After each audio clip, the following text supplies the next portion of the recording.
Hey everyone, Nick from Nick's Crossing here. Welcome back to the train room for an awesome review. And in this review, guys, we're going to be reviewing this beautiful CNJ 777 Camelback from MTH Trains. Here we go, everyone.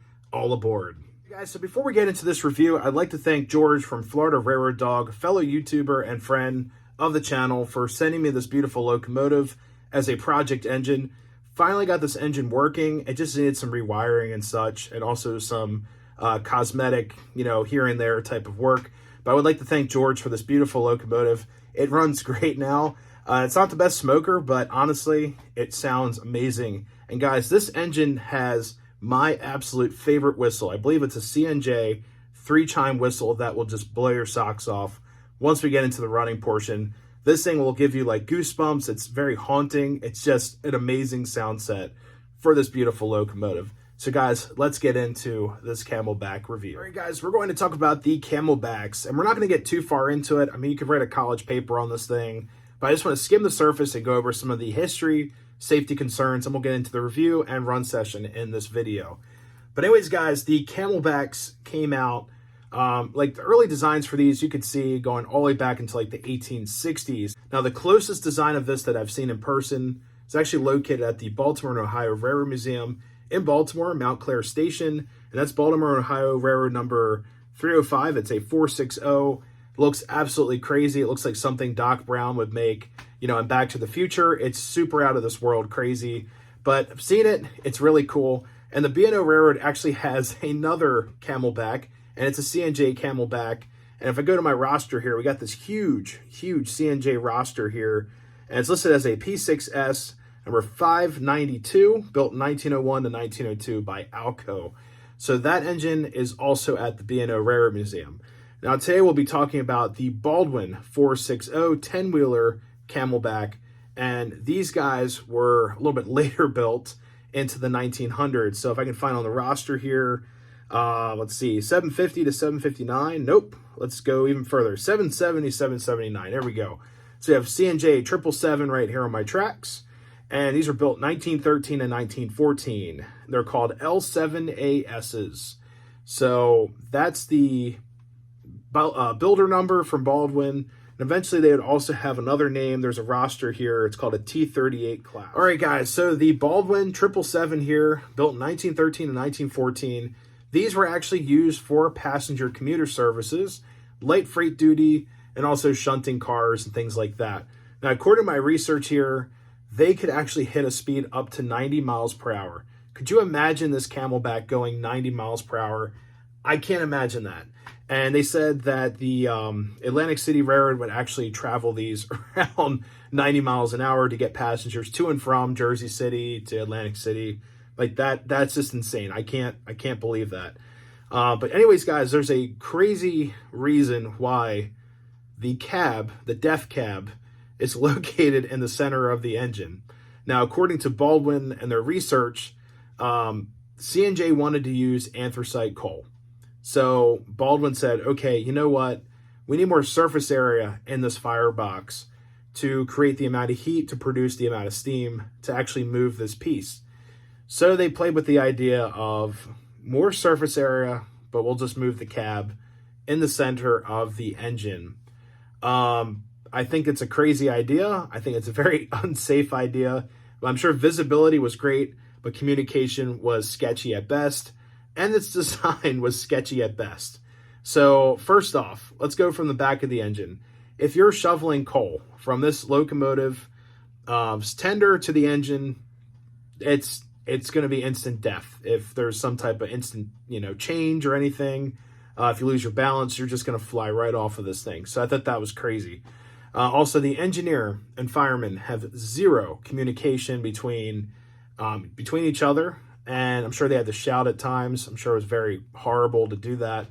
And also for the engineer, the valve gear, if that would break, it would actually come up and strike the engineer, taking them out instantly. It was also very hot, and I also heard that they would bounce around a lot, so they did not have like the best suspension. So it was like a basket case of a ride. Now, there's a couple nicknames that I could find on Wikipedia. The B&O Railroad workers call these Mother Hubbers, and the CNJ call them Snappers. in reference of the side rod snapping off and killing the engineers. So that is crazy. Some of these, I'm sure, would be retired earlier than what they should have been, but the CNJ actually ran these up until the dieselization era from their Jersey City terminals and up until, it says 1950. So that's pretty crazy. All right, guys, so here is a side look of our locomotive. Now, this is a RailKing, what they would also call an Imperial RailKing. That's why it has the Premier sound set in it. Has a little bit more detail than it would normally have as a RailKing, but this piece is absolutely perfect. It's a beautiful runner. It's close to scale, if not scale. Now, guys, the side rod that they're talking about is actually this right here, coming up and hitting the engineer. Remember, all this would be moving. Some of that is cast in the mold, but there are a lot more moving parts that could potentially be here. And as that turns around, it would come up and potentially smack the engineer. As you can see, this rod here could easily reach, fly through the cab. I mean, this is only sheet metal here, fly through there and strike our engineer. Now, the side of the locomotive, you can also see it is a T38 design right there. And there is no builder's plate up front. Possibly on the other side, there may be a builder's plate. But I just wanted to show you guys the potential risk for this engineer. Also, his front truck has derailed, so we'll have to fix that before they head out. All right, guys, and here is the other safety concern with our crew. Someone would have to be on this tender shoveling coal into the firebox of the locomotive, and they would have to stand here and shovel coal. Now, this model does not have it, but I have seen pictures online of a plate between the locomotive and tender, also chains creating a fence for safety, but I'm sure those would fail over time, or people were not being as careful, or accidents could happen very easily on the railroad with bumpy track, things like that. So people would lose their lives, unfortunately, shoveling coal. All right, guys, so here is my CNJ 777 offered by MTH. Now, this is a RailKing Imperial locomotive, meaning that it has a little bit more detail than your typical RailKing, and most importantly, it includes a Premier sound set. So that's the first thing when someone says it's Imperial, I think, you know what, it's a steam engine, it's going to have that beautiful quilling whistle. And this engine's whistle knocks it out of the park, which you guys will hear in just a few moments. But anyways, guys, this engine does have a lot of detail, but it is also reminiscent of a RailKing engine. You can see a lot of stamped detail here.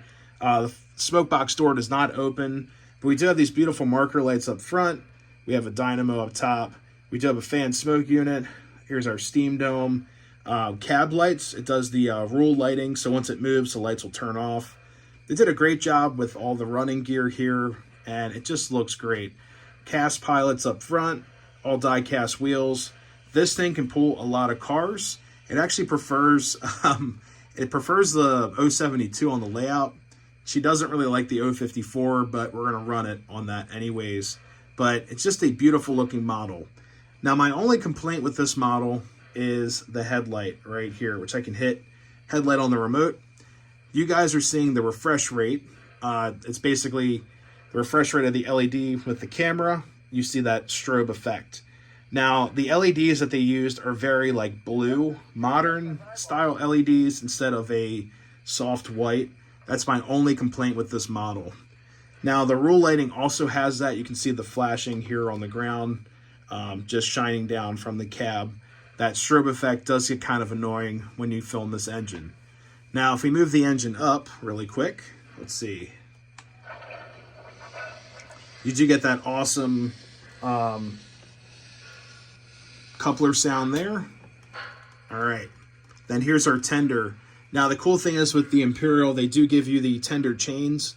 Now, these in real life would prevent, during a derail, the trucks from traveling as far as they could, flying towards the passengers in the passenger cars.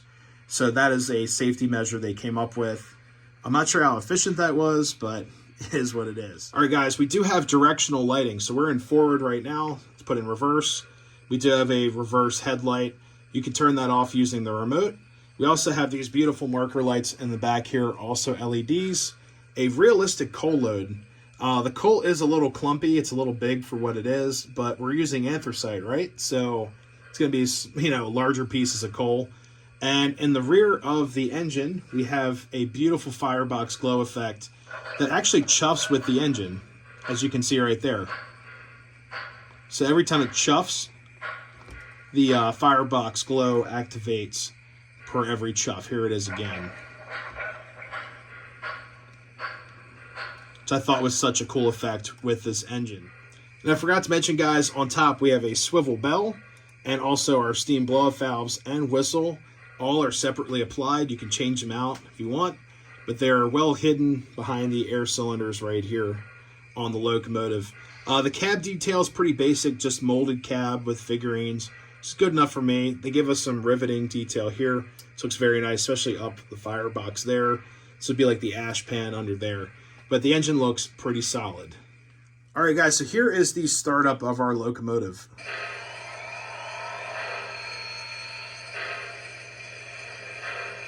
Well, actually, first, let's do the bell.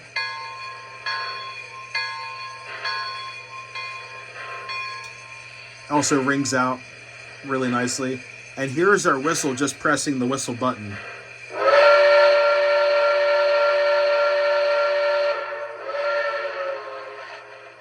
That is like the coolest whistle ever.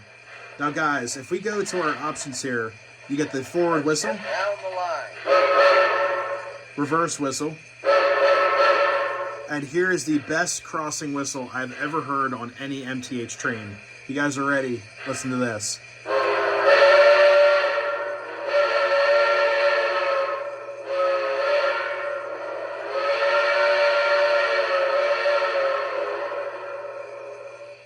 Isn't that like the coolest whistle on any MTH engine? I played that at the club and everyone was asking me, like, what is that?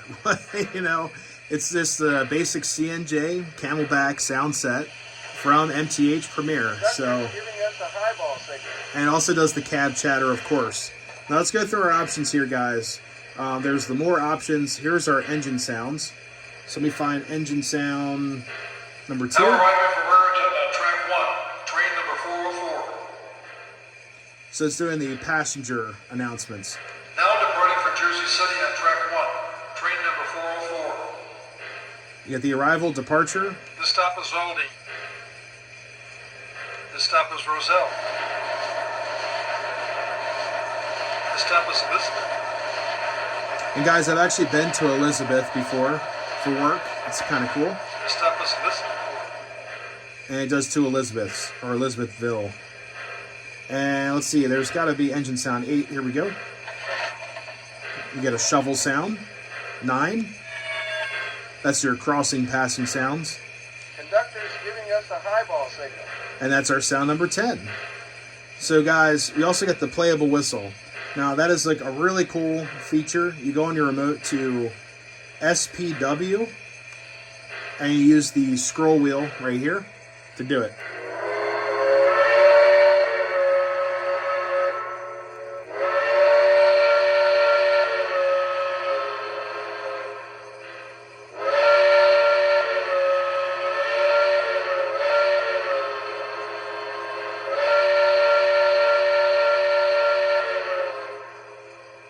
It's got a really nice echo behind her, reverb.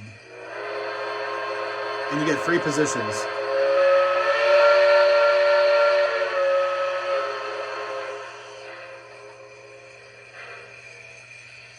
So it's just a really fun feature, guys, with the Proto Sound 3 Premier sound sets right there. So guys, let's get this beautiful engine hooked up to some cars. I've got a Woodside reefer set and some various cars on our center track. Then eventually we'll run her with some coal. So here we go, everyone. All aboard.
everyone, that's going to conclude my review and run session of my CNJ 777, the 777.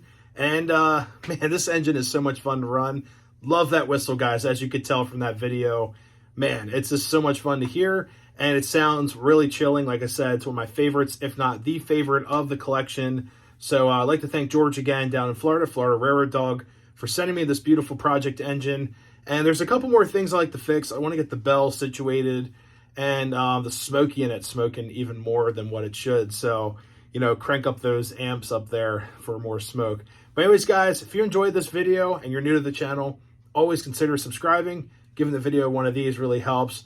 Write a comment below. Tell me what you think. Till next time, everyone, happy railroading. Stay off those tracks. We'll see you next time. See you guys.